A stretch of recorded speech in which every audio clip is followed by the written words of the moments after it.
R the real rich people? खरा श्रीमंत कोण? खरंच ह्या प्रश्नाचं उत्तर आपल्याला माहिती आहे का?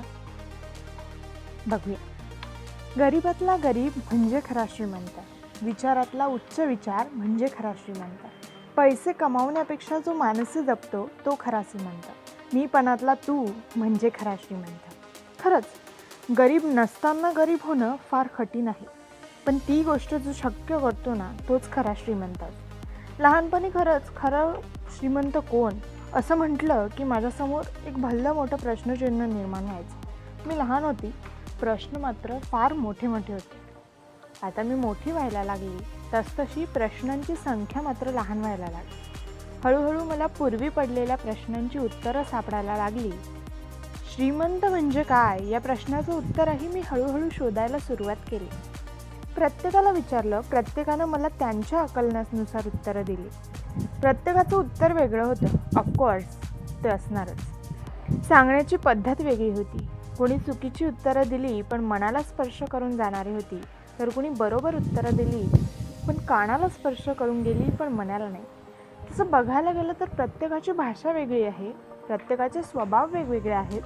तर प्रत्येकजण मला म्हणालं की ज्या लोकांना भेटायला वेळ नसतो, म्हणजे गरजू लोकांना भेटायला वेळ नसतो, ते खरे श्रीमंत. कुणी म्हटलं की ज्याला आपल्या पैशाचा संपत्तीचा गर्व आहे अथवा पैसे मिळवण्याची हौस आहे तो खरा श्रीमंत. कुणी म्हटलं ज्याच्याकडे गाडी, बंगला, दागदागिने तो खरा श्रीमंत. पण मला एकाचे उत्तर असं हवं तसं पटलं नाही.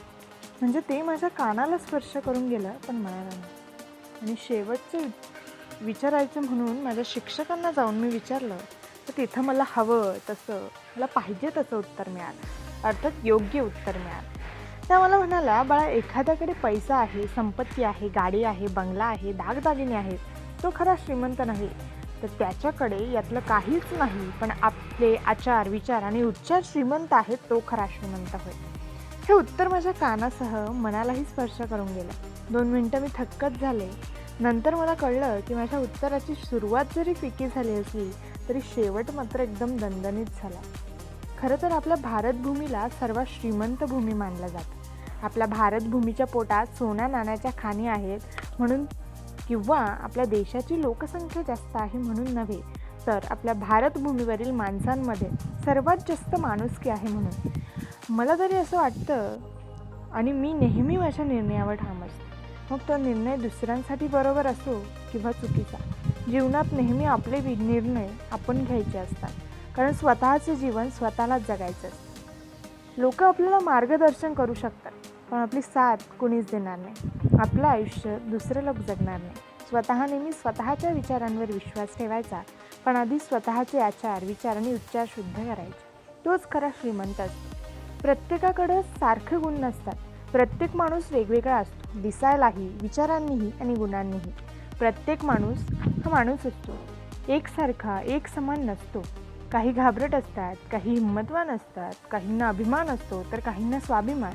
मी तरी स्वाभिमानाने आणि ताटमानेने जगणारी, अन्यायाविरुद्ध लढणारी असं मला वाटतं. ज्यांना श्रीमंतीचा गर्व असतो ना, त्यांच्यासमोर जाऊन त्यांच्या डोळ्यात डोळे घालून स्वाभिमानाने सांगणारे.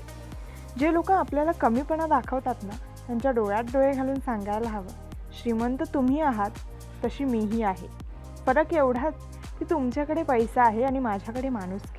पैशानं आपण सगळं काही विकत घेऊ शकतो, पण माणूस नाही. माणूस फक्त आणि फक्त माणुसकीनेच मिळवता येतो. स्वतःनेच स्वतःला कितीही श्रीमंत म्हटलं तर आपण श्रीमंत होत नाही ना, तर समाजाने, अभिमानाने श्रीमंत म्हणायला पाहिजे, तो खरा श्रीमंत असतो. पैसा कमावून एकटा माणूस किती धनवान होऊ शकतो, पण जेव्हा एकजुटीने आपण सर्वांना सोबत घेऊन काम करतो ना, तेव्हा नेहमी विजय एकतेचाच होतो. आणि याच एकजुटीला खरी श्रीमंती म्हटले जाते. प्रत्येक माणसाला गर्व हवा, अर्थात तो माणसाला असतोच. चुका करतो तोच माणूस असतो आणि चुका सुधारतो तोही माणूसच असतो. कारण माणूस म्हटलं की चुका आल्याच, आणि चुका करणं म्हणजे चुका सुधारणं हेही आलंच. माझ्यामध्ये चुका झाल्यानंतर जो त्या चुका सुधारतो आणि माणुसकीने वागतो तोच खरा श्रीमंत असतो. माझं एकच म्हणणं आहे की पैशाच्या, श्रीमंतीच्या मागे धावण्यापेक्षा be the way you are. तुम्ही जसे आहात तसेच रिप्रेझेंट करा. तुम्ही जसे आहात तसेच राहा. लोकांनाही तुम्ही नक्की आवडाल आणि लोकांपेक्षा तुम्ही स्वतःला किती आवडताय ते महत्त्वाचं.